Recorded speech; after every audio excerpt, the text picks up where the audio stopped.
In verses 5 through 19, you have the king of the south. During the divided Greek Empire, you had the Seleucids north, Ptolemy south. They fight back and forth for about 400 years. How would you like to be the battlefield in the middle? It was horrible. And Jerusalem over and over is pushed back and forth and back and forth, and God's people. And you need to understand in Daniel 11, there are two things at stake. Daniel 8 and 9, Daniel kept asking about what about the place and what about the people. It's always about the place and the people, and that's going to be important as we work our way through Daniel. But I'm just here to tell you that from that time on, Jerusalem is caught in the middle. Does it still seem like Jerusalem's caught in the middle? Yeah. But if you're one of God's people, you're going to be caught in the middle no matter where in this world you go. It's about the place and the people. Jerusalem is an acted out parable of what's happening to God's people all over the world. Verses 17 through 19 talks about the last Greek king of the north, Antiochus the Great, or Antiochus III. Same guy, just different ways of identifying him. And it says he's going to send his daughter down south. She's not going to stay true to her dad. Dad's going to head west. He's going to be met by a general and defeated. He's going to return home and die. A simple sequence of 5 things. Antiochus doesn't read prophecy. He should have.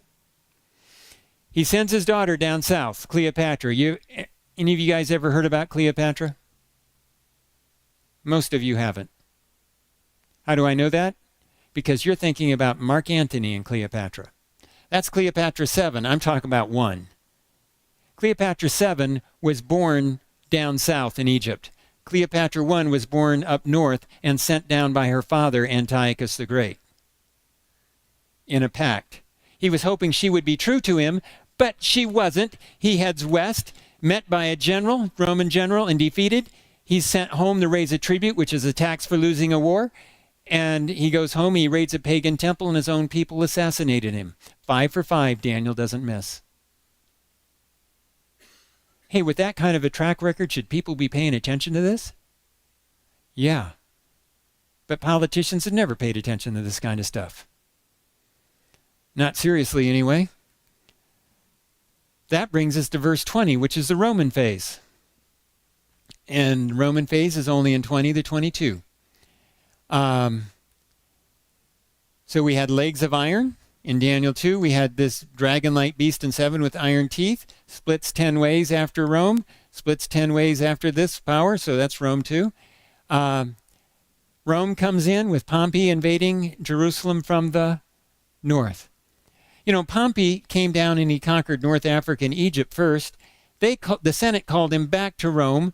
From there, he got sent over to solve some problems in Syria. Then he went down and got Jerusalem. It was almost like Satan was trying to get him to come up from the south and blow the pattern. And no, he gets called back and has to come back around this way.